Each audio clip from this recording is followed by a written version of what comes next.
কন্যাকে দেখতে গেছেন, আলহামদুলিল্লাহ, ভালো কথা। ছেলে পক্ষের 14 গোষ্ঠী নারী যারা আছে সবাই যাক, সমস্যা নেই, কথার কথা।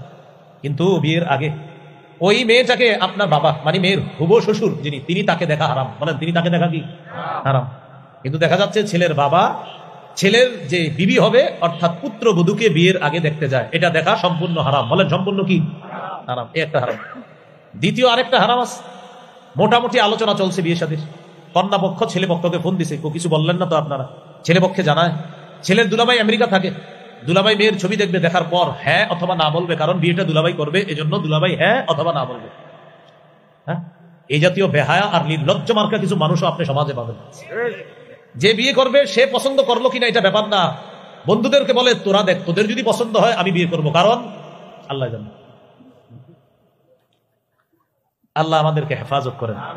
ভাই, নির্লজ্জতা সমাজের মধ্যে ছড়িয়ে দিব না আমরা, বুঝে আসছে তো সবার?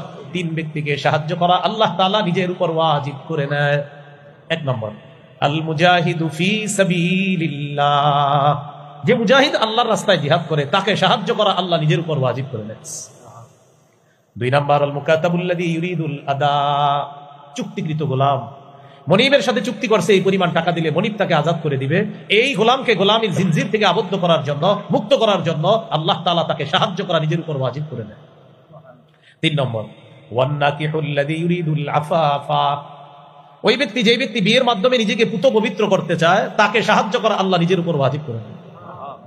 বিয়ের মাধ্যমে নিজেকে পবিত্র করবে তাকে সাহায্য করা আল্লাহ নিজের উপর ওয়াজিব করে নেয়। সহিহ বুখারীর বর্ণনা, 3123 নম্বর হাদিস। এই হাদিসের বর্ণনাকারী আবু হুরায়রা রাদিয়াল্লাহু তাআলা তিনি বলেন, আন আবি হুরায়রা রাদিয়াল্লাহু তাআলা আনহু قال قال رسول الله صلى الله عليه وسلم تكفل الله لمن جاهد في سبيل الله لا يخرجه الا الجهاد في سبيله وتصديق كلماته بأن يدخله الجنة أو يرجعه في مسكنه الذي خرج منه ما نال من أجر أو غنيمة। এই হাদিসটি একটু বুঝেন। এক ব্যক্তি জিহাদে বের হয়েছে, আল্লাহর রাস্তায় জিহাদে গেছে, তার উদ্দেশ্য শুধুমাত্র আল্লাহকে খুশি করার জন্য জিহাদ করা, এই নিয়তেই গেছে।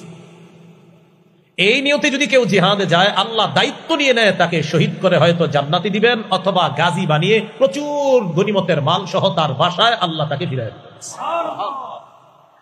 এখান থেকে একটা বিষয় জানলাম, জিহাদ হতে হবে একমাত্র কার জন্য? আল্লাহর। নাসাইর একটা হাদিস শুনেন, নাসাই শরীফের বর্ণনা, 3140 নম্বর হাদিস। রাসূলুল্লাহ সাল্লাল্লাহু আলাইহি ওয়াসাল্লাম প্রশ্ন করলেন, আরাআইতা রাজুলান গাজা ফি সাবিলিল্লাহি ইয়ালতামিসুল আজরা ওয়ায যিকরা ফামা লাহু ইয়া রাসূলুল্লাহ। নবীকে প্রশ্ন করলেন, ইয়া রাসূলুল্লাহ, এক ব্যক্তি আল্লাহর রাস্তায় লড়াই করেছে, তার উদ্দেশ্য হলো 2টা। 1 নাম্বার আল্লাহর কাছ থেকে সওয়াব কামাই করা, 2 নাম্বার মানুষ তাকে বাহবা দিবে আর বলবে বজ মুজাহিদ, অনেক বিখ্যাত মুজাহিদ, এই কারণে সে লড়াই করছে। 2 নিয়তে লড়াই করছে, আল্লাহ তাকে প্রতিদান দিবে আর মানুষ তাকে বড় মুজাহিদ বলবে, এই 2 নিয়তে সে লড়াই করছে। ফামা লাহু ইয়া রাসূলুল্লাহ, হুজুর সে কি সওয়াব পাবে, কি প্রতিদান পাবে? فقال رسول الله صلى الله عليه وسلم لا شيء له, সে কিছুই পাবে না। আ'আদাহা সালাস মাররাত, প্রশ্নটা নবীকে 3 বার করলেন, আল্লাহ নবী 3 বার জবাব দিলেন, লা শাইআ লাহু, লা শাইআ লাহু, লা শাইআ লা, সে কিছুই পাবে না, সে কিছুই পাবে না, সে কিছুই পাবে না। হাদিসের শেষে নবী বলেন, ইন্নাল্লাহা লা ইয়াকবালু মিনাল আমালি ইল্লা মা কানা লাহু খালিসা, আল্লাহ বান্দার কোন আমল ততক্ষণ কবুল করেন না যতক্ষণ আমলটা ইখলাসের সাথে না হবে। তাহলে প্রিয় ভাইরা, এখান থেকে একটা কথা আমরা সবাই বলি, আজকে থেকে যা করব ইখলাসের সাথে করব। বলেন ইনশাআল্লাহ।